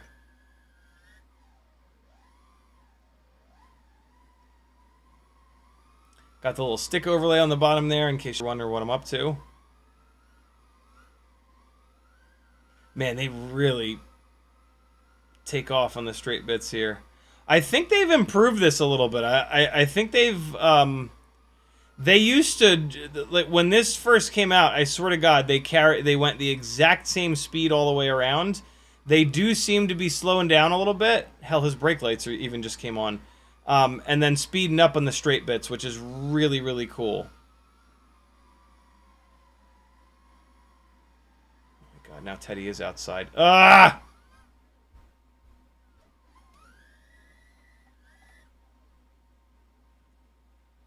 Ugly inverted yaw spin. Oh, I thought they were going to be over here. I thought I was going to be super slick with that. When the throttle is up high, I'm totally fine on that. I think because I'm shifting my hands upwards on this little controller. And so like at high throttle it's totally fine. But then at low throttle like my thumb is hitting the body of the controller. Get up here to the Trueno. Oh God. Even the rear brake discs even started glowing. That was pretty cool. All right, let's get in here. Come on. Ah! Where are they at? There they are, right in front of me. Come on. I want to get a couple clean corners with these fellas. We're sticking with the Trueno. Man, they really take off there. Holy hell. I can hear them going, rah, rah, rah, rah. Sound like little vacuum cleaners. Get back here! Get over here! There you are. Yeah, stay with them. Stay!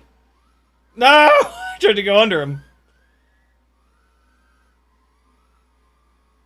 Yeah, I'm kind of getting used to this controller.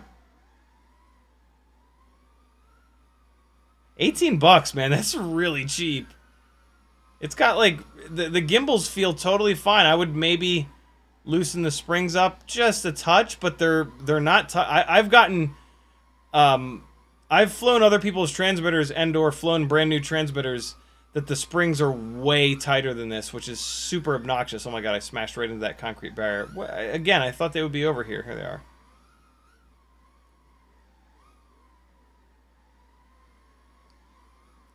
In a second, I'm gonna plug in my QX7 just like as kind of a comparison point. I'm actually really interested to see if I can do any better with my regular transmitter.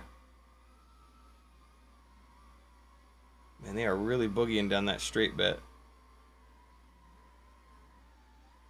Ah!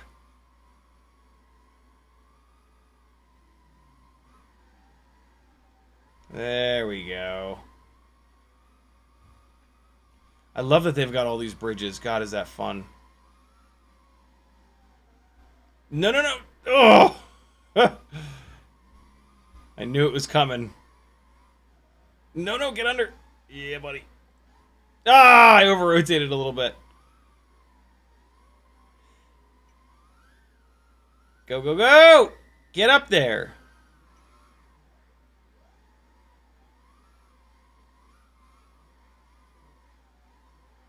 Yeah! Now we're getting in there.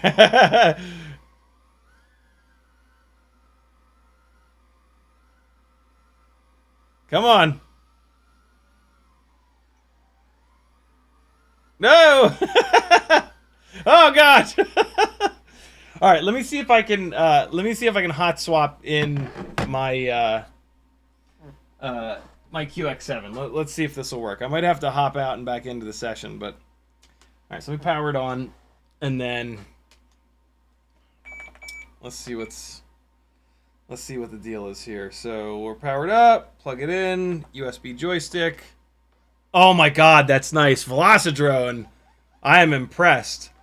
All right, so let's see. This just feels normal to me. Where is he? There he is. All right, let's see.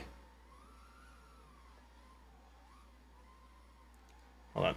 Let me just get this thing into a good spot on my lap here. All right. It's funny, I never fly outside, so I only ever fly tiny... Did he just run that quad over? I think that... I think the 80A6 just ran someone over. That was insanely cool. It's funny, man. I only ever fly tiny whoops sitting down with the transmitter in my lap like this. Anytime I ever fly outside, it's with a it's standing up with a lanyard.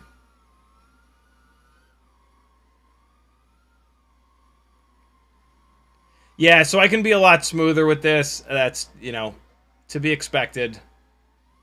But I mean, it's not a drastic difference. Maybe it is. Hey!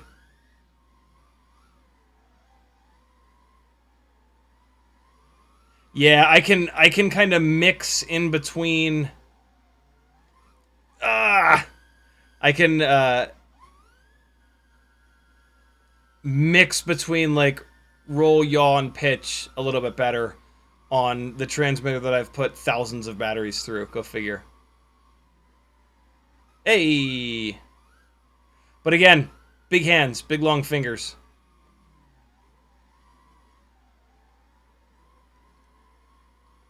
Yeah, buddy. I'm also like used to where my fingers need to be on this transmitter, if that makes any sense. Get under. Oh god. Hey. Ah, I was trying to really cheat it and be low to the ground. Oh man. Oh, I thought they were coming. I thought that would look really cool. Let's try it again.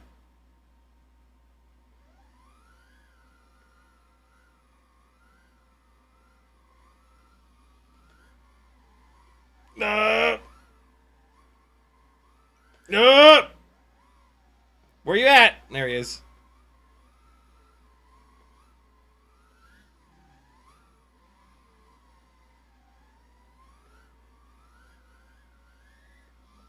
Oh, that's about it. That's me actually concentrating for a minute. All right, let me go back to the LiteRadio 2. Let's see if I can hot swap in. Look at that. That's really cool. Okay, I like it. Good job on that, Velocidrone. All right. Let's do a little bit more flying on this guy. Just to kind of finish up my my little comparison here. Oh, I saw the other quad. I assumed it was chasing the cars. For the I think maybe the stick there's less stick throw on this because it feels like my rates are more aggressive. I could just be Yeah, I think there's a little bit less stick throw on this.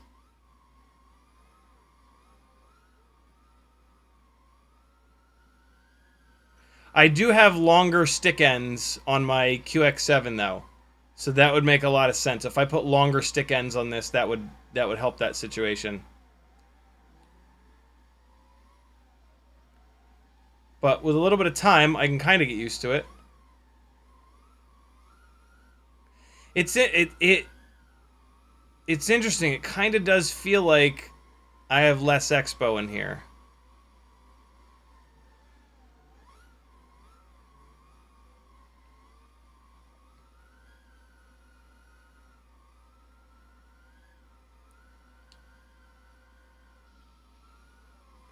You guys are saying no cars still?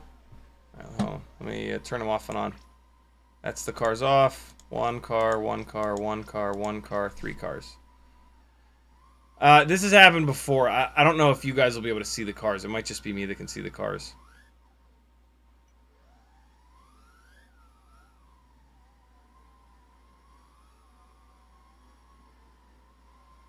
Let's hang out with the Evo. There we go! Getting used to it, trying to fly under his wing at 7,000 miles an hour. That's not how to do it. Hey, I don't know what I was thinking there. Oh, wow. Spinner says, yes, that's better. I'll be damned. Sorry about that, guys. Whoa! Boy, they just absolutely take off.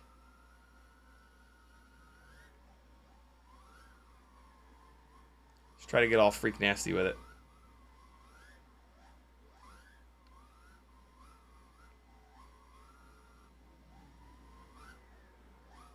Oh! Didn't quite get that right. Look at this! 4 quads chasing these guys. That's fun. 5 now. And you guys are staying up in here. Good shit. Oh, I knew the bridge was coming, but didn't think it was that close. Oh, man. Oh, boy! Let's get him.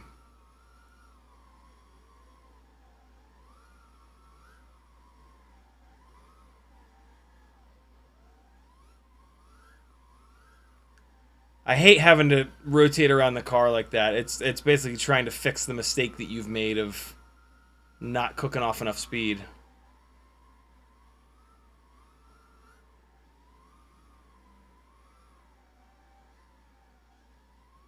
Trying to stick with this Evo. Hey.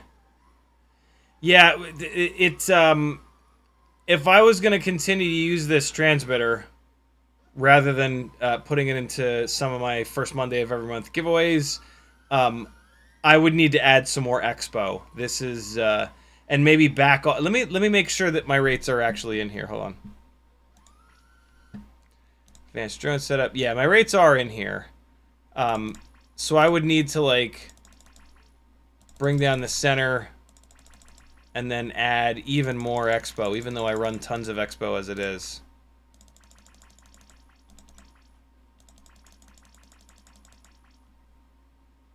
Okay. So let's actually try that. Save. Back. Interested to see if that makes it any better. Ooh, wow. Oh, the controls feel dead now. This doesn't feel right. I'm gonna try it. Well, actually, hey.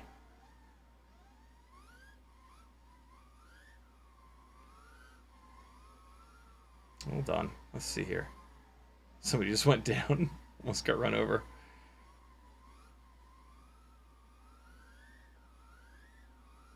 Oh!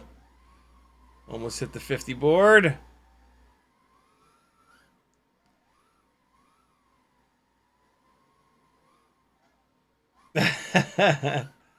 With 30 degrees of up tilt, when you get out in front of them like that, you can't really do what I do with the tiny whoops and nose it up and fly backwards. The 30 degrees up tilt, you really... Oh, I did hit the 50 board this time. Yeah, you can't really do it. You'll be just looking at the sky. I mean, you could do it, but you're not going to keep your subject in view.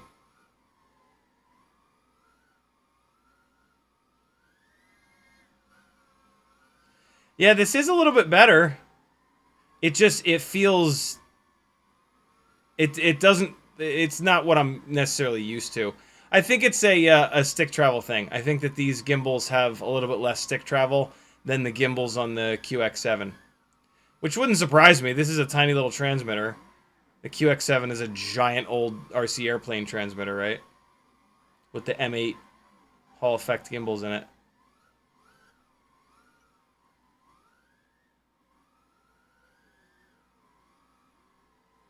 Ah, come on, get down there. Ah! Alright, one more little bit.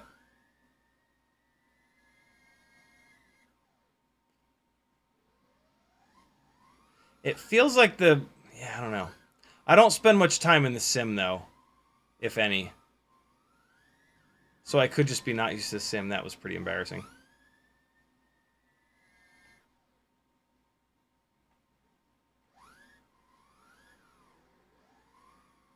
Oh my god!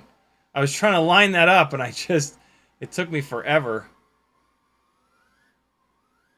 Oh, man!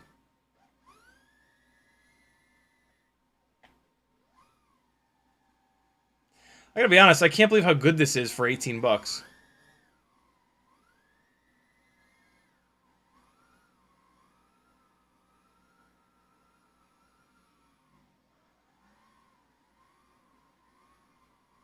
No, no, no. Nope!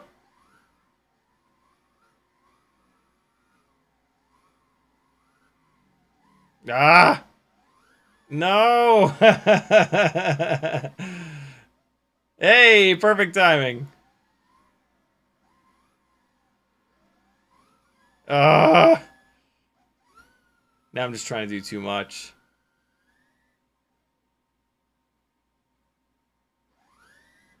Ah! Undershot him.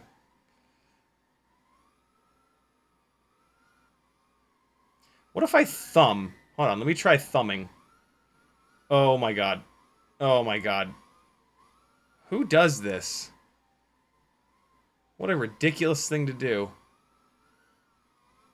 Oh, we thumbing. The shape of the controller absolutely works a lot better for thumbing, but good lord, what a lack of control. Not having your index fingers in the game. Try it for another minute. Oh boy, this is difficult. Oh, Jesus. Thumbing is not the way.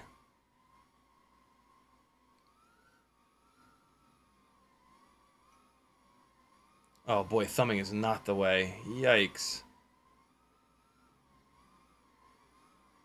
I can't do any precision stuff. I'm sure you get used to it, but... I mean, there's never going to be the same precision just using your thumbs versus using your thumbs and your index fingers.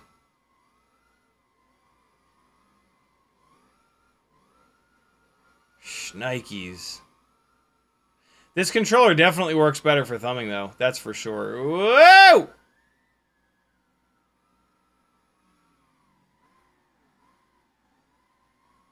Oh my god, that's brutal. Yeah, no. Pinching. Pinching is the way.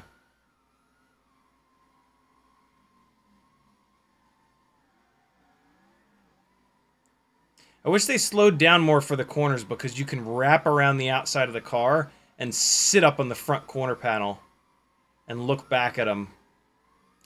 It's one of my favorite angles. It's like here. It's up there. But then you don't wrap around them like that. You let them come back through.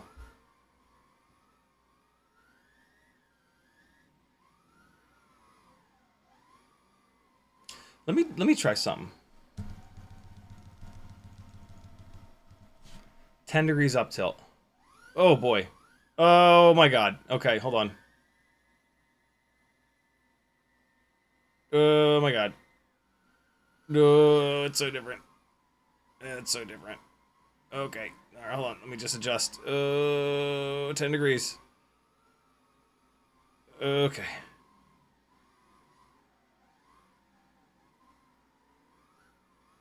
Oh my god, I can't see the bridges. I just have to know that they're there. There's one coming up. Oh my god. Oh, come on. There's a bridge here. No! Come on through. Oh, that barrier came out of nowhere. Where'd they go? There they are.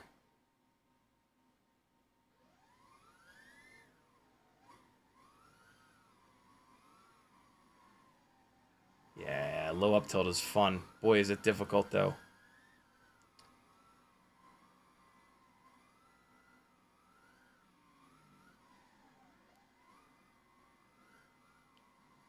Let you do this kind of shit, though. You know what? Screw it. Let's go all the way. We're going 0. So this is now Tiny Whoop life. Oh my god. Just look straight down on him. Okay, alright. Wow. What a difference. The difference between 10 and 0 is brutal. Okay, hold on. Oh, boy. Oh! I can't see any of the bridges coming. But I can do this. Nope. Ah, oh, come on. It's so hard. Holy hell. Yeah, there we go. Keep him up at the top of the frame. Yeah, there it is. There's 0 up tilt life.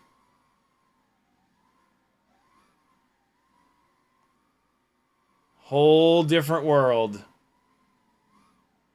Ah. Oh my god, go. Woo, boy. No, there's a bridge. Go with murder on that one. See how they're up on the they're like constantly up on the top of the frame? It's hard not to do that at the really low up tilt. It's hard to bring the subject down into the middle of the frame. Oh my god. Yo, it's so hard. Need it Nice. Oh, he killed me. He killed me all the way. Holy shit. I love it. Oh man. How do I okay. I'm just dead. That's perfect timing. Man, LiteRadio 2 Sim. Ain't nothing wrong with this. I'm impressed. 18 bucks. Nice and lightweight. If you have normal hands, it's probably totally fine. You can put some, I think I would recommend putting some longer stick ends on here. Like, as an example of the difference in throw. If I rest this on here. Right, like, what I'm used to is that much distance. And what this guy has is that. It's not bad, actually. It's a decent amount of distance. But it's just not... It's not quite as much, it doesn't look like, as what I'm sort of used to. Let me see if... Can I measure this? Can I measure it? I'll see if I can measure it with the OmniFixo. So the precise measuring tool of the OmniFixo says that the LiteRadio 2 has, let's call that 38 millimeters of throw versus what I'm used to, which is, wow, 45, 46, 47. Yeah, okay. So that makes sense. That makes a lot of sense.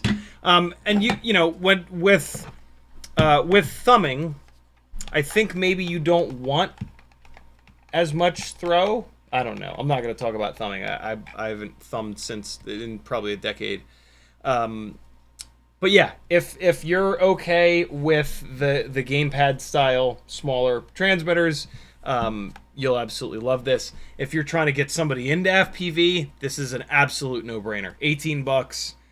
awesome Christmas present. Hey, here's, go, but I think Velocidrone, you can get like a gift card or something like that. That'd be a really cool Christmas present, right? Here's a license key for Velocidrone and a little transmitter. You can get a little bit of an experience of what I do and what I'm completely obsessed with. It's got a funny little panel here where the battery goes on the regular LiteRadio, and there's nothing in it. I absolutely love that. They're just making the same case. I can't blame them that for a second.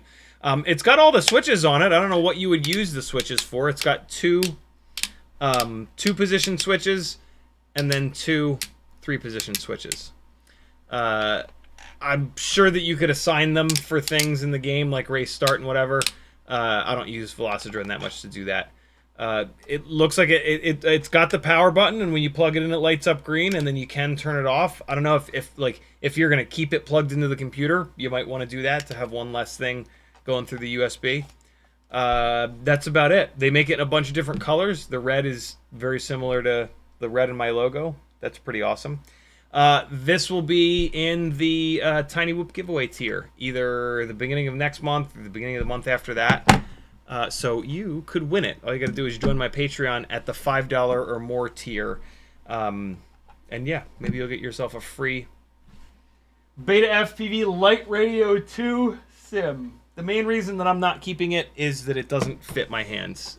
It's, I have giant long fingers, and none of these, to be honest, none of the transmitters that I've ever used, and I've used most of them, can just work with my hands like the old school QX7. Even the Boxer, which looks like it's the same shape, it's not as wide. And so I'm a, weirdo. That's okay. It's alright to be weird. Comes with a USB cord and a little instruction manual, as you would expect. Yeah, good job, BetaFPV. This is really cool. I kind of can't believe nobody's done this before, right? Like, spending $100 or even just like 40 or 50 bucks on the version of this with elrs built in to try to get somebody into FPV. That's not a little bit of money, Gotta buy Velocidrone. That's another, what, 10, 20 bucks? And so, yeah, really, really cool that this thing exists. This will make it easier for us to get people into FPV. Here are the colors. Looks like dark blue, light blue, lime green, pink, the red, and then that looks like a gray color. Awesome. Thanks for sending this, BetaFPV. That was very cool of you. That was fun. That was fun in the sim, chasing the little drift cars. And like I said, I think they did improve the drift cars a little bit. Uriel says 3D print some extensions. Yeah, you could probably 3D print entire stick ends for that to give you a little bit more stick travel. If you wanted to get the extra like 7 or 8 millimeters of stick travel on that thing that you would have on like a full-size transmitter, you could pretty easily do it for either no money or pretty cheap. I did put hashtag 6 batteries in the title, so we are going to fly a few batteries. I've got 2 NX69s that are charged here. Let's put the Hummingbird V4 up into the air really quick. If I'm flying my batteries today, you better fly yours, my friends. 6 a day every day will keep the doctor away and keep you from getting any play. Because you'll look like a dork.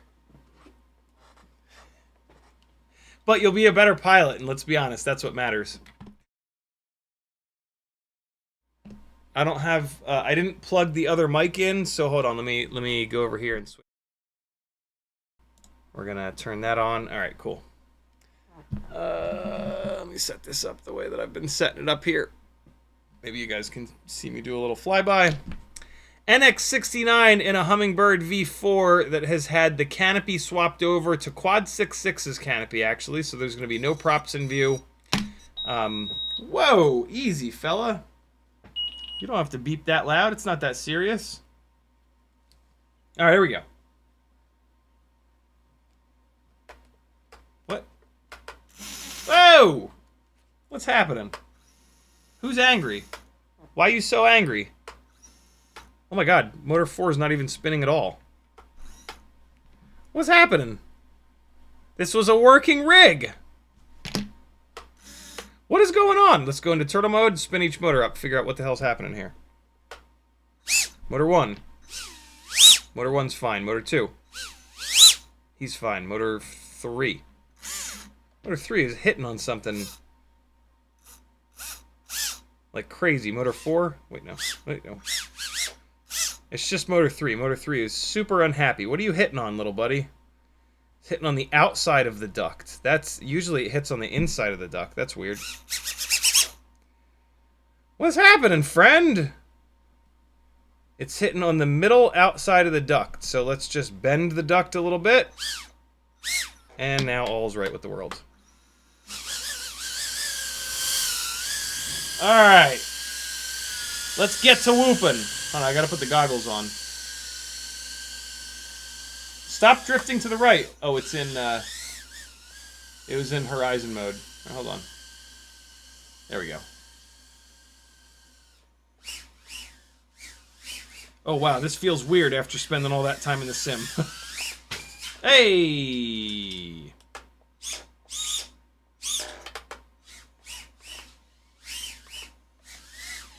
Wow, okay. Yo! Easy, fella! This has the BetaFPV 0702 30,000s, which make lots of power. Oh my god. Oh, come on now. Alright. So, I love the simulator, especially for new pilots. It's super important. But I'm beginning to think that tiny whooping is actually better practice. I'm not totally sure about that, but I'm kind of starting to think that's the case, even if you fly only 5-inch rigs.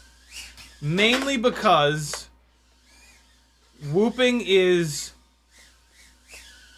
real physics. It's real tuning. It's a real PID loop. Yes, it's smaller. Yes, it's lighter. Yes, there are prop guards. But also, like, tiny whooping is something that all of us should be doing. Because if nothing else, at some point, we're not going to be able to fly anymore outside. Like, let's just be honest about that. And so you might as well start whooping now. But also, like, even if it's not as good practice as the simulator, it's still really good practice. And you can just tiny whoop. You can tiny whoop anywhere. You can tiny whoop everywhere. And so for me, this is the kind of practice. This is my way of practicing rather than the sim. The latency is real, right? Like, everything is real. The latency, the PID loop, the actual wind resistance. You have something on the line, right? Like, yeah, we smack these whoops into the wall 10,000 times before they break, but still, you have something on the line, so your anxiety is going to be... You're going to have a little bit more anxiety. And so, yeah, like I said, though, the sim is super important for new pilots. And it should never be skipped. And it's always a solid way of practicing. But if you have the means, I think tiny whooping is the next level. So get a ton of sim time in, for sure. Get as much sim time in as you possibly can. But then, when you're ready, and or if you have a spot that you can tiny whoop, right? Like, if you live in a 200 square foot apartment, you're not going to be able to sim. I'm sorry, you're not going to be able to tiny whoop. It's going to be sim time for you. Oh my god, I hit the TV hard. But if you're, this space here, this is probably like, I don't know, 700 square feet maybe? And there's a fucking jungle gym in here. You know?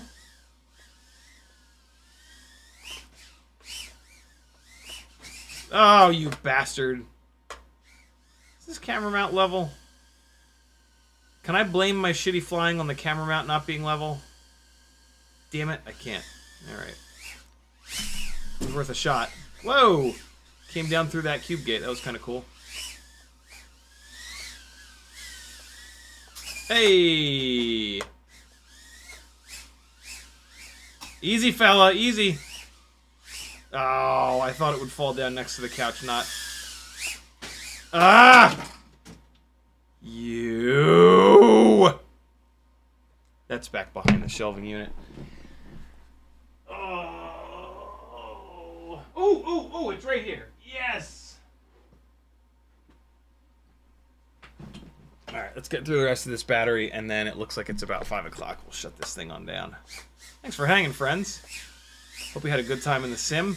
Usually when we do Sim Sundays, I'll spectate you guys and whatnot, but this was less Sim Sunday, more reviewing the transmitter that BetaFPV sent me. So forgive me for not seeing how good you guys all were at chasing those drift cars. We'll do it again at some point. We'll do another Sim Sunday, maybe next month.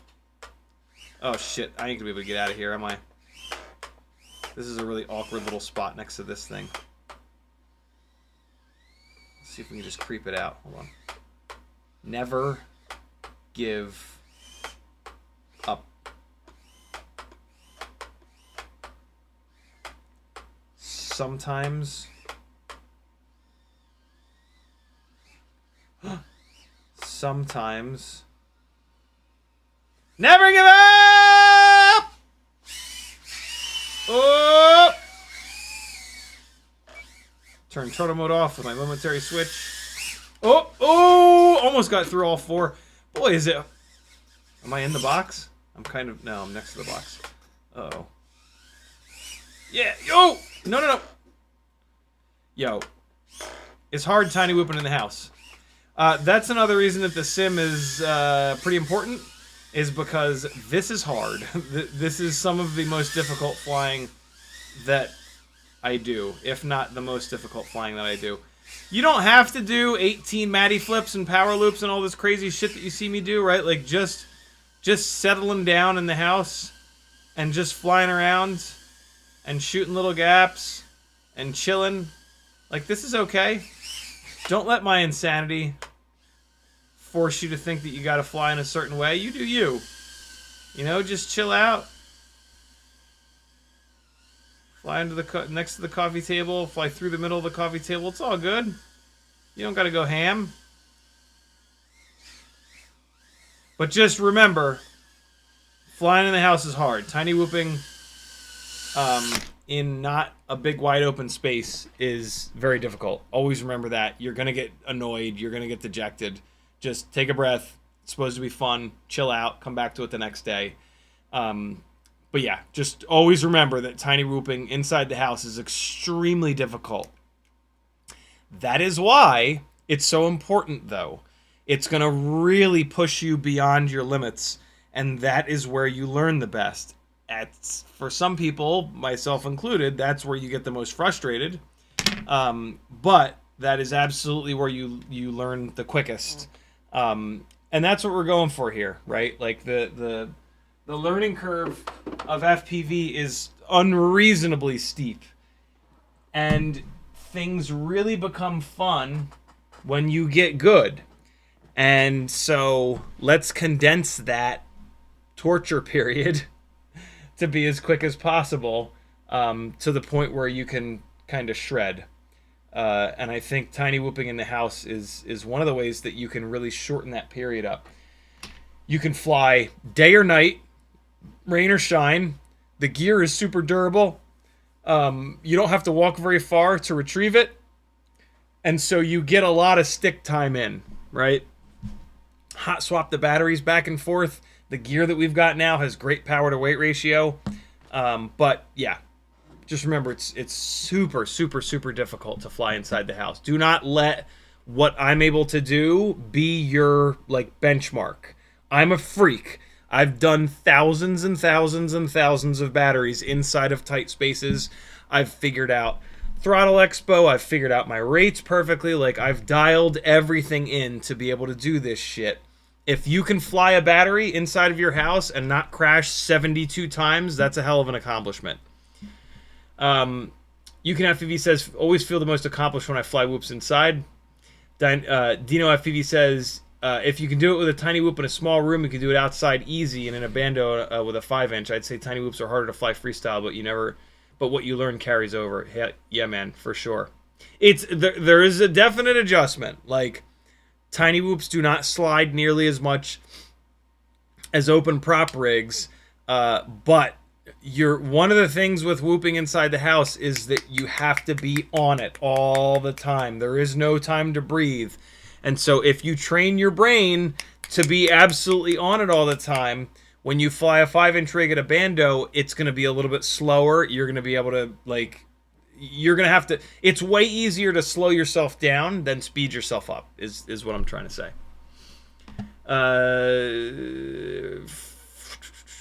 Frank Nicholas says, he's responding to Dianit Noodle, who says, could have bought a used jumper T-Lite ELRS for the same price or a new one for a little bit more. Not for 18 bucks. I guess I was talking about 50 bucks at that point. There's nothing for 18 bucks. Phil Bradley says, you could get that controller and the Curry Kitten sim for less than 20 pounds. There you go. I don't know what the Curry Kitten sim is.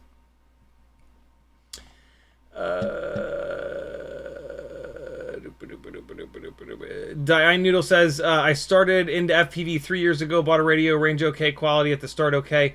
After some months, the gimbal started twitching. After updated ELRS 3.0, it bricked. That's super annoying. And then he says, since it's not Edge TX and no external module, BetaFPV needs to update their firmware to ELRS 3.0, which was like a year late, so technically illegal to use at that time in the EU. Wow, that's weird. Yeah, you know, I'm not the guy to talk to about transmitters. I use a transmitter that's been available for like 11 years or something like that. But lots of info out there for you on transmitters. Most of the, FPV content creators have reviewed many transmitters. So do your own research. There's lots of stuff out there. FizzPV says, I'm sending my old pocket to my cousin's boy for that reason. Very cool. Frank says, with the controllers stacked, looks like the difference in angle throw between the sticks. I'd expect thumbers short digit on top extended, can't use as much throw. You're got that. Metal says, finally made it and got my stupid transmitter calibrated. Maybe too late, but I would love to join in. I feel like in every other FPV sim, there's a dead zone when the sticks are in the center. It makes me not as precise, except Velocidrone. Is there a way to fix it? Man, the only other sim that I've used for more than like 10 minutes was Liftoff, but I don't think anybody uses Liftoff anymore. So, yeah, I don't know about the dead zone thing. That's a good question. I don't know the answer to that, though. All right, I think I got most of the chat. Sorry if I missed your chat message. I usually get them all. But it's 5:10. I'm hungry as hell. Thanks for hanging. See you guys tomorrow night at 10 o'clock Eastern Time. Hope you enjoyed. Did I cover everything in the title of the stream? Yep. Awesome. I should have put in the title of the stream smiles. I keep wanting to say smiles for miles. It's not smiles for miles. It's smiles for... I'm literally going to look at my flight footage to see what it is. Smile a while. Smile a while. That's it. No, I shouldn't use that. I should use Exotic Car Rally Recap. Exotic Car Rally Recap. There we go. That's a better stream title. All right, friends. Thank you for hanging out. I'll see you tomorrow night at 10 o'clock. CiottiFPV.com if you like these live streams and would like to see them continue. Totally crowdfunded. If you don't support me, I'll die, and then I won't be able to keep doing this. So you better support me, because you don't want the death of a YouTuber on your conscience for the rest of your life, do you? Love you, bye! Hold on, I'm not ready. Oh, I quit out of Inna again. What a dunce. Hold on. Oh, shit. Oh, no. Hold on. I quit out of Inna, and now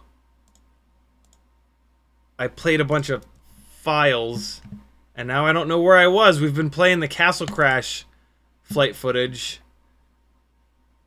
Oh no, it's gone. I don't know where we were at in the Castle Crash footage that we were playing. That was a silly thing for me to do. I'm just going to take a guess. We were probably here. And I'm just going to keep playing more footage from the Whoop House at Castle Crash. Here you guys go. Love you, bye!